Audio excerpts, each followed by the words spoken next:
नमस्कार बच्चों, स्वागत है आप सभी लोगों का हमारे YouTube चैनल में। तो आज हम करने वाले हैं प्रैक्टिस एट 5.1 का क्वेश्चन नंबर 5, 6 और 7, ठीक है।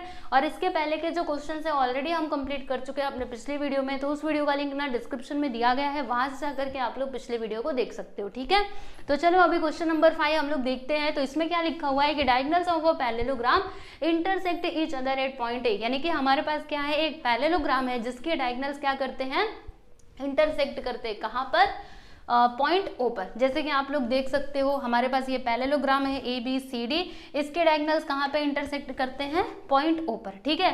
फिर उसके बाद यहाँ पे और क्या इन्फॉर्मेशन दी गई है, ए ओ कितना दिया है, 5 यूनिट, यानी कि रुको मान लीजिए यहाँ पे ओ है तो ए से लेकर के ओ तक 5 दिया है, बी ओ कितना दिया है, ये है दिया है 12, और ए बी कितना दिया, ए बी मतलब ये कितना दिया है 13, ठीक है, 13 यूनिट दिया गया है। तो फिर हमें क्या प्रूव करना है कि quadrilateral A B C D is a rhombus, यानी कि ये जो पैरेललोग्राम है ना ये एक रोम्बस है, ऐसा हम लोगों को प्रूव करना है। तो देखो सबसे पहले तो आपको कुछ प्रॉपर्टीज रोम्बस की समझनी पड़ेगी और पैरेललोग्राम की समझनी पड़ेगी, है ना, तब जाके आप ये प्रूव कर पाओगे। तो सुनो, एकदम ध्यान से सुनना, मैं आप लोग को बताती हूँ। देखो अगर मतलब जैसे रोम्बस किसको कहा जाता है, रोम्बस में चारों साइड्स क्या होते हैं, कॉन्ग्रुएंट होते हैं। देखिएगा यहाँ पर समझिएगा, ये होता है रोम्बस। क्लास 8th में आप लोगों ने रोम्बस के बारे में पढ़ा है ना, इसके सभी साइड्स क्या होते हैं, कॉन्ग्रुएंट होते हैं, यानी कि इसके अपोजिट साइड्स कॉन्ग्रुएंट हो जाएंगे। जैसे ये जितना होगा उतना ही ये भी, ये जितना होगा उतना ही ये भी होगा। और पैरेललोग्राम में भी यही होता है, अपोजिट साइड्स क्या होते हैं, कॉन्ग्रुएंट होते हैं, ठीक है।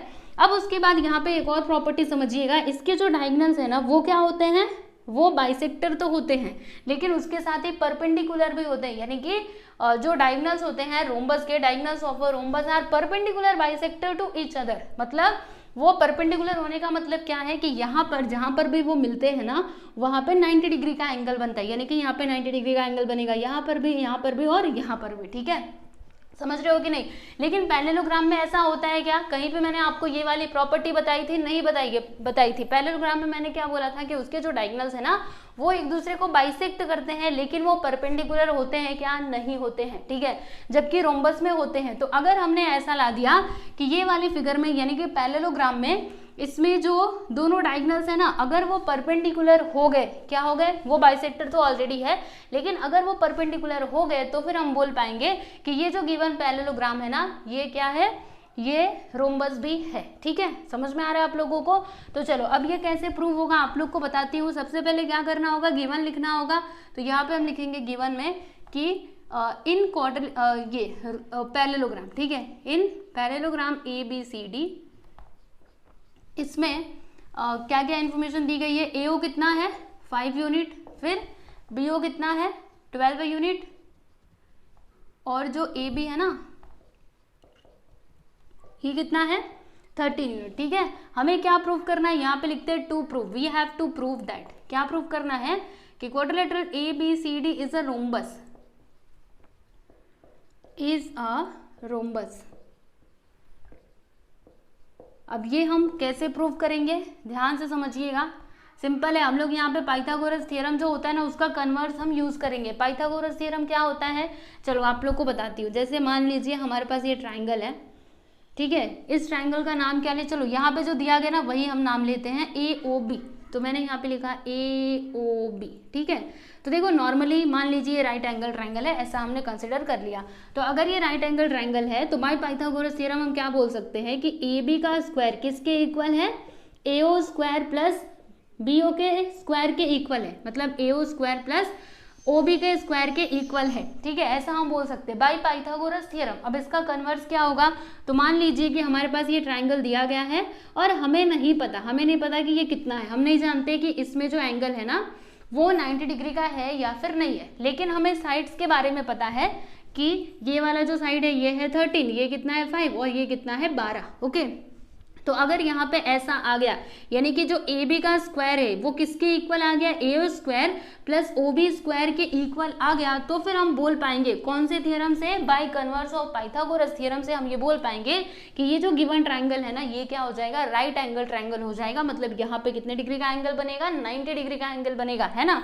मुझे कैसे समझ में आया कि यही वाला एंगल 90 डिग्री का होगा, तो ध्यान से देखो ये क्या है, सबसे बड़ा वाला साइड यानी कि हाइपोटेनियस, देखो हाइपोटेनियस यहाँ पे आया है ना, तो इसके जो अपोजिट में एंगल रहेगा वही तो होगा ना 90 डिग्री का। ओके, समझ में आया।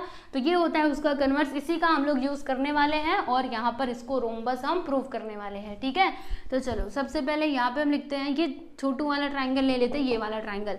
क्या लिखेंगे? इन ट्राइंगल AOB, ध्यान से देखिएगा, इन ट्राइंगल AOB सबसे बड़ा वाला साइड ये है ना, तो यहाँ पे लिखते हैं AB which is equal to कितना है? अच्छा, AB का स्क्वायर निकालेंगे। AB स्क्वायर मतलब 13 का स्क्वायर, 13 का स्क्वायर करो कितना आएगा? 169। इसको आप लिख देना इक्वेशन नंबर 1। ठीक है, फिर उसके बाद हम क्या करेंगे? जो रिमेनिंग 2 साइड्स हैं उनके स्क्वायर का सम करेंगे, यानी कि AO स्क्वायर प्लस BO का स्क्वायर। तो AO कितना है? जल्दी से बोलो, 5 है, तो यहाँ पे आएगा 5 का स्क्वायर प्लस BO कितना है? 12, तो 12 का स्क्वायर। तो 5 का स्क्वायर करोगे 25, इसका स्क्वायर करोगे 144, दोनों को प्लस करो कितना आएगा? 169 आ जाएगा। ठीक है, समझ में आया। इसको हम लोग लिखने वाले हैं इक्वेशन नंबर 2। तो यहाँ पर आप लोग देख सकते हो AB स्क्वायर कितना आया? 169, AO square plus BO square कितना आया? 169, मतलब दोनों क्या है? इक्वल है ना। तो देखो यहाँ पर हम लोग क्या बोलेंगे? फ्रॉम 1 and 2, 1 और 2 से हम क्या बोल सकते हैं कि जो AB स्क्वायर है ना वो किसके इक्वल है? AO square plus BO square के इक्वल है। तो अगर ऐसा है, therefore by Pythagoras, by converse of Pythagoras theorem हम क्या बोल सकते हैं कि ये जो एंगल O है ना वो कितने डिग्री का हो जाएगा? 90 डिग्री का हो जाएगा, यानी कि ये जो है AO परपेंडिकुलर होगा इसके ऊपर। ओके, समझ में आ रहा है? रुको मैं यहाँ पे लिखती हूँ कि एंगल AOB ये कितने डिग्री का हो जाएगा? 90 डिग्री का हो जाएगा। कौन से थ्योरम से बोला? तो यहाँ पे लिखिएगा by converse of Pythagoras theorem, by converse of Pythagoras theorem. ठीक है,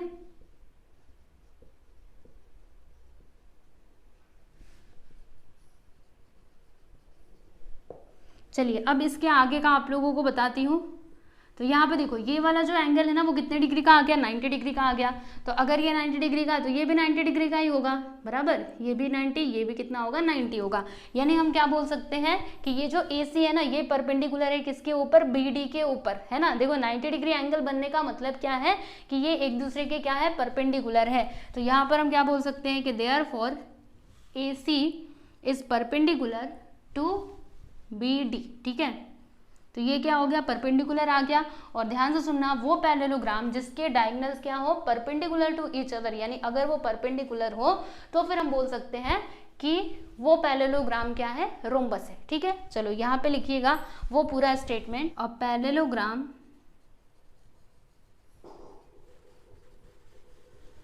इन which diagonals are perpendicular bisector,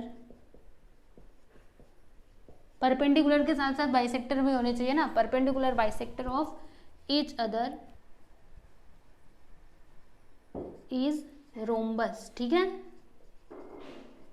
तो यहाँ पे हम क्या बोल सकते हैं कि therefore parallelogram ABCD is a rhombus. ठीक है, तो जो हमको प्रूव करना था वो हमने प्रूव कर दिया, यहाँ पे लिख देना हेंस प्रूव्ड। ठीक है, तो फाइनली यहाँ पर आपका ये जो क्वेश्चन नंबर, कौन सा क्वेश्चन था? क्वेश्चन नंबर 5 कंप्लीट हुआ। ठीक है, और ये जो एक्स्ट्रा फिगर मैंने बनाया है इसको मैं रफ कर देती हूँ, फिर आप इसको लिख लीजिएगा अपनी नोटबुक में। ठीक है, तो बस यही क्वेश्चन थोड़ा समझने लायक था, मतलब आपको थोड़ा इसमें दिमाग लगाना पड़ेगा। बाकी इसके आगे जो क्वेश्चन नंबर 6 है ना वो तो एकदम आसान है, और उसके आगे क्वेश्चन नंबर 7 है वो भी ईजी है। ठीक है, आपको फटाक से समझ में आ जाएगा। चलिए देख लीजिए इसको अच्छे से, मतलब लिख लीजिए। चलिए क्वेश्चन नंबर 6 देखते हैं। तो देखिए इसमें क्या लिखा हुआ है कि इन गिवन फिगर, यानी कि इस फिगर में आप लोग देखिएगा quadrilateral PQRS and quadrilateral ABCR। देखो ABCR ये दोनों क्या है? तो ये दोनों पैरेललोग्राम्स हैं, यानी कि ये बड़ा वाला भी पैरेललोग्राम है और ये छोटा वाला भी क्या है? पैरेललोग्राम है। ठीक है, फिर उसके बाद यहाँ पर देखो ये जो एंगल P है ना वो कितने डिग्री का बताया है इन्होंने? 110 डिग्री का। ठीक है, तो फिर हमें यहाँ पे फाइंड करना है, क्या फाइंड करना है? Find the measures of all angles of quadrilateral ABCR, यानी कि ये वाला जो पैरेललोग्राम है ना छोटा वाला, इसके हर एक एंगल का मेजरमेंट हम लोगों को यहाँ पर फाइंड करना है। ठीक है, अब ये कैसे निकालेंगे, ये तो कितना आसान है। चलो अभी आपको ओरली समझाऊंगी ना, फटाक से समझ में आ जाएगा। ध्यान से देखो, ये जो एंगल पी है बोलो कितने डिग्री का है, 110 डिग्री का है। ठीक है, अभी आप बड़ा वाला पैरेललोग्राम देखिएगा, बाद में मैं आपको छोटा वाला दिखाती हूँ। ठीक है, मुझे बताओ कि ये जो एंगल पी है ना, इसका अपोजिट एंगल क्या होगा, तो इसका अपोजिट एंगल हो जाएगा एंगल आर, है ना। हमने प्रॉपर्टी में क्या पढ़ा था कि opposite angles of a parallelogram are congruent. तो अगर एंगल पी है 110 डिग्री का, तो एंगल आर भी कितने डिग्री का हो जाएगा, 110 डिग्री का हो जाएगा, बराबर।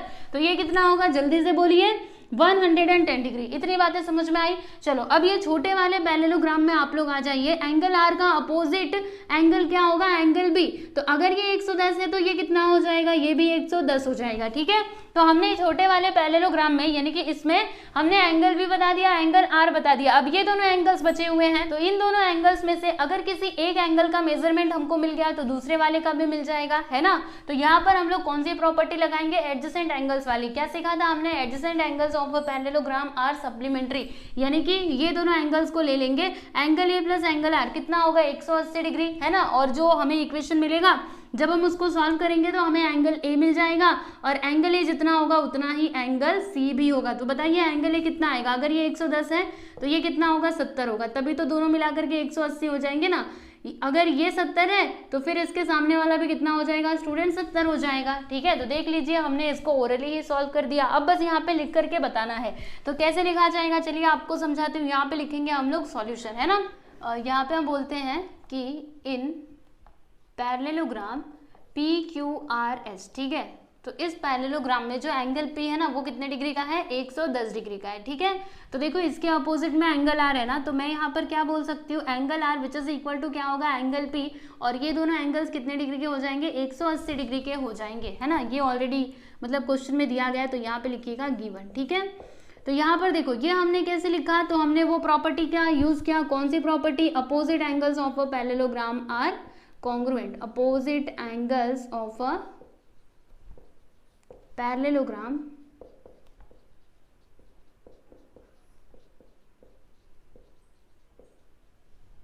are congruent।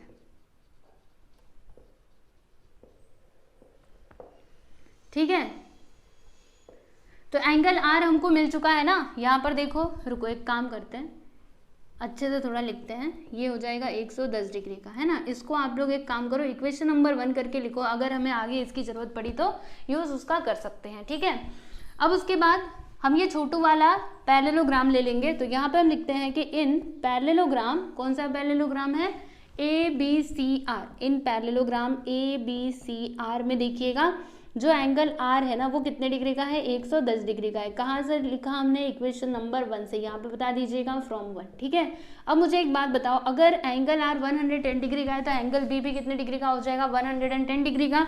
तो यहाँ पर हम क्या लिखेंगे, angle B which is equal to angle R, और ये दोनों कितने डिग्री के हो जाएंगे, 110 डिग्री के हो जाएंगे। रीजन बताओ जल्दी से, इसका क्या होगा, यही बताइएगा, opposite angles of a parallelogram are congruent.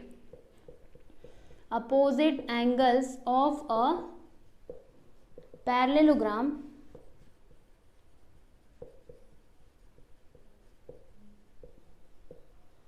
Are congruent.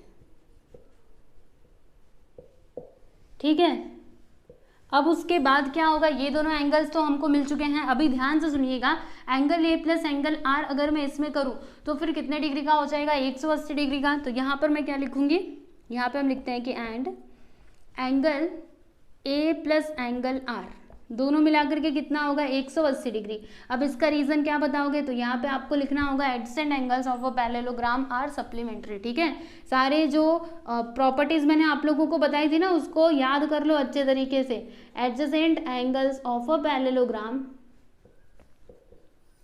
Angles of a parallelogram are supplementary.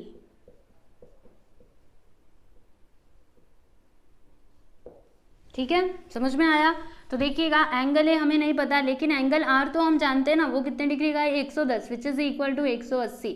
अब 110 को हम लोग उस साइड ले लेंगे तो बोलो कितना हो जाएगा, जब उधर जाएगा तो माइनस में हो जाएगा, माइनस करेंगे तो कितना आएगा, 70 आ जाएगा। यानी कि जो एंगल ए है ना ये हमें कितना मिला स्टूडेंट, 70 डिग्री मिला, बराबर। तो अगर एंगल ए इतना है तो एंगल सी भी कितना हो जाएगा, वो हो जाएगा कितने डिग्री का, वो भी 70 डिग्री का ही होगा, बराबर। तो रुको एक काम करते हैं, यहाँ पे हम लिखते हैं कि therefore angle C which is equal to angle C which is equal to angle A, और ये दोनों हो जाएंगे 70 डिग्री के। इसका रीजन आप क्या बताओगे, तो यहाँ पे यही वाला रीजन बताइएगा, opposite angles of a parallelogram are congruent. चलिए फटाफट से लिखते हैं, opposite angles of a parallelogram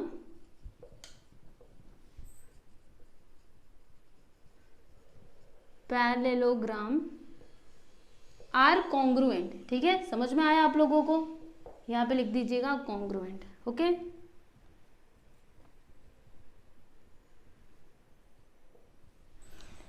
तो यहाँ पर देखिए ये जो छोटा वाला पैरेललोग्राम हमारे पास था ना, इसके सारे ही एंगल्स का जो मेजरमेंट है ना वो हमने बता दिया। एंगल ए बताया, देखो यहाँ पे एंगल सी बताया, एंगल बी और आर भी हमने यहाँ पे फाइंड कर लिया है।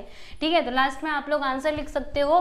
क्या लिखोगे, आंसर करके ऐसे लिख देना कि जो एंगल ए है वो कितने डिग्री का है, एंगल ए और एंगल सी ये हो गए 70 डिग्री के, और जो एंगल बी और एंगल आर है ना वो हो गए 110 डिग्री के। ठीक है, यही हम लोगों को बताना था, हमने बता दिया। यहाँ पर आपका क्वेश्चन नंबर 6 होता है कंप्लीट। ये अभी क्वेश्चन नंबर 7 हम लोग देखते हैं। तो देखिएगा इसमें क्या लिखा हुआ है, इन गिवन फिगर, यानी कि इस फिगर में आप लोग देखिएगा ये जो quadrilateral A B C D है ना, ये क्या है, तो ये एक पैरेललोग्राम है, बराबर। और ये जो पॉइंट ई है ना वो किसके ऊपर है, रे ए बी के ऊपर है, और ये ऐसे है कि ए बी और बी ई दोनों क्या है, आपस में इक्वल है। ठीक है, फिर उसके बाद देखिए हमें यहाँ पे क्या प्रूव करना है, prove that line ED bisect segment BC at point F, यानी कि हमें ये प्रूव करना है कि ये जो ED लाइन है ना वो क्या करता है, BC को बाइसेक्ट करता है। कहां पर, ये वाले पॉइंट पे, पॉइंट F पे। ठीक है, तो बाइसेक्ट करने का मतलब क्या होता है, देखो अगर हमने ऐसा ला दिया BF और ये जो FC है ना, अगर हमने इन दोनों को इक्वल ला दिया तो फिर हम बोल सकते हैं कि हाँ ये जो ED है ना वो इस पॉइंट F पे BC को बाइसेक्ट कर रहा है। ठीक है, बाइसेक्टर का मतलब यही तो होता है, जैसे मेरे पास लाइन है, इसका मैंने बाइसेक्टर खींचा, यानी कि कहने का मतलब क्या है कि ये वाला साइड और ये वाला साइड दोनों आपस में क्या हो जाएंगे, कॉन्ग्रुएंट हो जाएंगे, बराबर। तो अगर हमने ऐसा ला दिया कि ये वाला साइड और ये वाला साइड दोनों क्या है, आपस में कॉन्ग्रुएंट है, तो फिर ये वाला जो पॉइंट है ना वो क्या हो जाएगा, मिड पॉइंट हो जाएगा, बराबर। और मिड पॉइंट मतलब क्या, मिड पॉइंट यानी क्या होता है, बीच वाला पॉइंट। ठीक है, तो अगर ऐसा है तो फिर ये जो प्रूव करना था कि ये ED क्या करता है, इसको बाइसेक्ट करता है, वो यहाँ पे प्रूव हो जाएगा। ठीक है, यानी हमारा मेन काम क्या है, BF और FC को इक्वल लाना। ठीक है, अब ये सब होगा कैसे, चलो आपको बताती हूँ। यहाँ पर हम सबसे पहले तो गिवन लिखेंगे। ठीक है, देखो ध्यान से देखते जाओगे ना सब कुछ समझ में आएगा।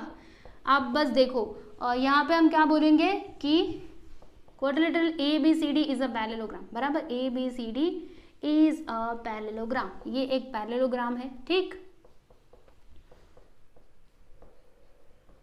और इसमें पॉइंट E जो है, point E is on the रे AB। ठीक है, ये किसके ऊपर है, रे AB के ऊपर है, सच दैट और ये ऐसे है कि AB, देखो BE और AB दोनों आपस में क्या है, इक्वल है। तो यहाँ पे हम लिखते हैं कि BE which is equal to AB। ठीक है, तो ये तो इसका गिवन पार्ट था, और ये फिगर है। रुको मैं फिगर को ना एक बॉक्स में कर देती हूँ, देखो फिगर अलग है यहाँ से, नहीं तो एक ही में मिल जाएगा। हाँ, अब आप समझ पाओगे, ये फिगर है इधर इतने में। ठीक है, तो ये तो हो गया इसका गिवन पार्ट। अब यहाँ पे जो हमें प्रूव करना है वो हम लिखेंगे। तो क्या प्रूव करना है, ये प्रूव करना है ना कि line ED bisects sec BC at point F। ठीक है, यानी दैट इज हमें क्या लाना है, FC, देखो BF और ये जो CF है ना दोनों को हमें इक्वल लाना है। अगर हमने ऐसा ला दिया तो फिर हम बोल पाएंगे कि हाँ जो ED है वो BC को बाइसेक्ट करता है पॉइंट F पे। तो चलो इसका जो प्रूफ है ना वो हम शुरू करते हैं, प्रूफ। तो देखो बच्चों, सबसे पहली बात हम जानते हैं कि A, B और DC दोनों आपस में क्या हो जाएंगे, कॉन्ग्रुएंट हो जाएंगे। कैसे, opposite sides of a parallelogram are congruent, है ना, ये प्रॉपर्टी हमने सीखी हुई है। तो चलिए यहाँ पे हम लिखते हैं, क्या लिखेंगे कि इन पैरेललोग्राम ABCD में ये जो साइड AB है ना, ये किसके इक्वल है? DC के इक्वल है, ठीक है। इसका रीजन आप क्या बताओगे? तो यहाँ पे आपको लिखना होगा कि opposite sides of a parallelogram, opposite, इसको आपको लिखिएगा, मतलब आप लिखिएगा इक्वेशन नंबर 1, ठीक है। क्या लिखेंगे? इक्वेशन नंबर 1, और इसका रीजन लिखते हैं opposite sides of a parallelogram are congruent.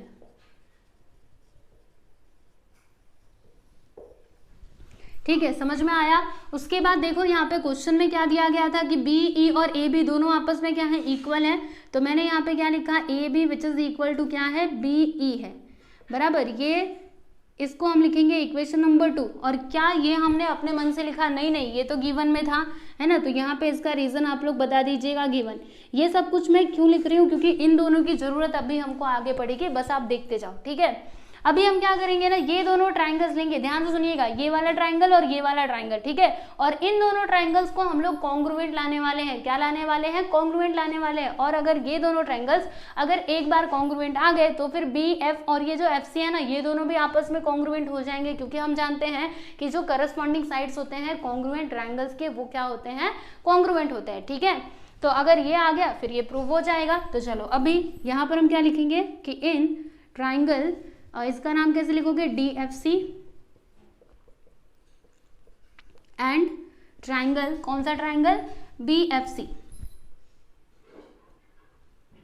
क्या बोला था हमने? DFC और EB, एक मिनट रुकिए, DFC बोला था ना, EFB बोलिएगा, ठीक है, रुकिए,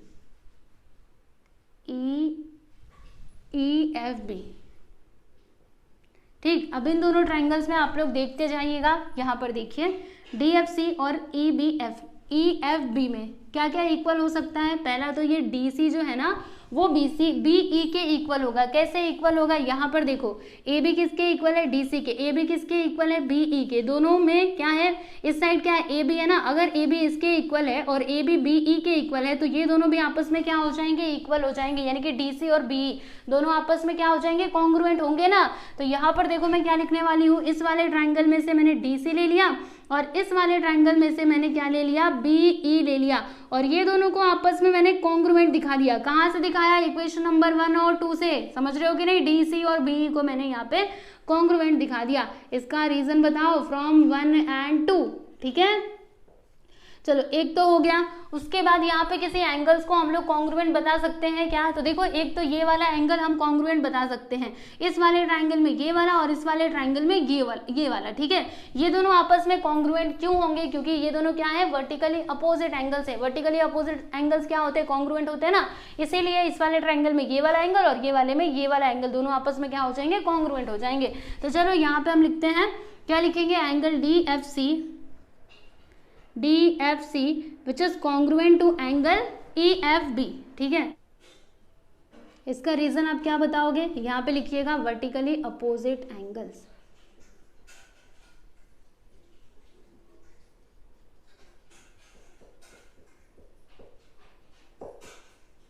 ठीक, तो हमने यहाँ पे एक साइड और एक एंगल को तो कॉन्ग्रुएंट ला दिया। अब अगर हमको कोई एक साइड या फिर एंगल कॉन्ग्रुएंट मिल जाए तो फिर ये दोनों जो ट्राइंगल्स है वो कॉन्ग्रुएंट आ सकते हैं, है ना। तो अब वो कैसे मिलेगा? साइड तो नहीं, लेकिन ना एंगल मिल सकता है। देखो जैसे कि आप जानते हो पैरेललोग्राम में क्या होता है? अपोजिट साइड्स क्या होते हैं? पैरेलल होते हैं, यानी कि AB और DC क्या हो जाएंगे? पैरेलल हो जाएंगे। और अगर ये दोनों पैरेलल है तो ये हो जाएगा ट्रांसवर्सल, है ना। तो देखो हम लोगों ने सीखा है ना, क्या सीखा है? ध्यान से देखिएगा, ये वाला एंगल और ये दोनों एंगल्स क्या हो जाएंगे? अल्टरनेट एंगल्स होंगे ना। ध्यान से देखो, इसको अगर मैं थोड़ा सा बढ़ा देती हूँ, ये दोनों क्या है? पैरेलल है, ये क्या है? ट्रांसवर्सल। तो फिर ये दोनों एंगल्स क्या हो जाएंगे? अल्टरनेट एंगल्स होंगे ना। देखो यहाँ पे Z बन रहा है, इधर से ये आएगा और फिर ये किधर जाएगा? इधर जाएगा। Z बन रहा है कि नहीं? यानी ये वाला एंगल और ये वाला एंगल, ये दोनों अल्टरनेट एंगल्स हो जाएंगे। और जब दो लाइन्स पैरेलल हो, एक ट्रांसवर्सल हो, तो उसमें जो अल्टरनेट एंगल्स है ना, वो क्या होते हैं? कॉन्ग्रुएंट होते हैं। तो ध्यान से देखो, यहाँ पे अभी हम क्या लिखेंगे? देखो यहाँ पे हम लिखेंगे कि एंगल, इस वाले ट्राइंगल में कौन सा एंगल? ये वाला एंगल DCF, एंगल DCF ये हो जाएगा कॉन्ग्रुएंट कौन से एंगल के? तो EBF के, है ना। एंगल EBF, इसका रीजन आप लोग क्या बताओगे, तो यहाँ पे आप लिख दीजिएगा कि ये जो ए बी है ना ये पैरेलल है किसके, डीसी के, इसीलिए हमने ऐसा बोला। तो बताइए अभी यहाँ पे कौन सा टेस्ट आएगा, सारे टेस्ट आप लोगों ने सीखे हैं ना, याद करो ट्रायंगल वाले चैप्टर में मैंने आपको टेस्ट सिखाए थे, 5 टेस्ट सिखाए थे, याद है, यस। तो यहाँ पे कौन सा टेस्ट आएगा, साइड एंगल एंगल टेस्ट, है ना। देखो एक साइड दो एंगल्स, यानी कि साइड एंगल एंगल टेस्ट से हम क्या बोल सकते हैं कि these two triangles are congruent. तो देखो अभी ध्यान से यहाँ पर हम क्या लिखेंगे कि triangle DFC which is congruent to triangle EFB, ठीक है। बताइए कौन सा टेस्ट, तो यहाँ पे हम लिखेंगे बाई SAA टेस्ट, ठीक है, side angle angle test, side angle angle test. इस टेस्ट से हमने क्या बोला कि ये दोनों ट्रायंगल्स क्या हैं, आपस में कॉन्ग्रुएंट हैं। अब अगर दो एंगल्स कॉन्ग्रुएंट होते हैं तो फिर उनके जो करस्पॉन्डिंग साइड्स या फिर करस्पॉन्डिंग एंगल्स है वो भी आपस में कॉन्ग्रुएंट हो जाते हैं, है ना। तो यहाँ पर देखो ये कॉन्ग्रुएंट है इसके, तो फिर यहाँ पर देखिएगा इसके जो करस्पॉन्डिंग साइड्स है ये इसका, देखो इस वाले ट्रायंगल में ये वाला साइड और इस वाले ट्रायंगल में ये वाला साइड, ये दोनों भी आपस में क्या हो जाएंगे, कॉन्ग्रुएंट हो जाएंगे। कैसे कॉन्ग्रुएंट होंगे, इसका रीजन आप क्या बताओगे, corresponding sides of congruent triangles. ये दोनों क्या है, करस्पॉन्डिंग साइड्स है ना। यहाँ से नहीं समझ में आ रहा है तो यहाँ पर देखिएगा, इधर देखो मैंने क्या बोला, BF और FC, तो देखो क्या बोला था FC और ये देखो BF FB, है ना। FC और FB दोनों आपस में क्या हो जाएंगे, कॉन्ग्रुएंट हो जाएंगे, क्योंकि ये दोनों क्या है, करस्पॉन्डिंग साइड्स हैं, ठीक है। तो यहाँ पर अभी हम क्या लिखने वाले हैं कि ये जो FC है ना, FC ये कॉन्ग्रुएंट हो जाएगा, किसके कॉन्ग्रुएंट होगा, FB के कॉन्ग्रुएंट हो जाएगा। इसका आप रीजन क्या बताओगे, तो यहाँ पे लिखिएगा कि congruent sides of corresponding sides of congruent triangles, यहाँ पे आएगा corresponding sides of congruent triangles, ठीक है।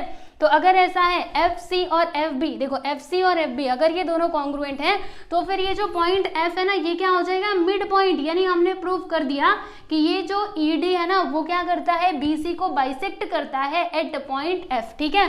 तो अब आप यहाँ पे लिख सकते हो कि देयरफॉर, यहाँ पे यही बोला था ना, line ED bisects BC at point F, चलो यहाँ पे लिख दो। देखो हमें यही प्रूव करना था ना, BF और CF को इक्वल लाना था, देखो हमने ला दिया BF और CF। देखो FC बोलो या फिर ये CF बोलो, बोथ आर सेम, वैसे ही BF बोलो या फिर FB बोलो, बोथ आर सेम, ठीक है, सब कुछ सेम है। चलो मैं इसको चेंज कर दूं क्या, आप बोलोगे तो चेंज करूंगी वरना नहीं करूंगी, क्योंकि दोनों का मतलब सेम है ना। मतलब देखो BF को FB भी तो हम करके लिख सकते हैं, चलो मैं लिख ही देती हूँ।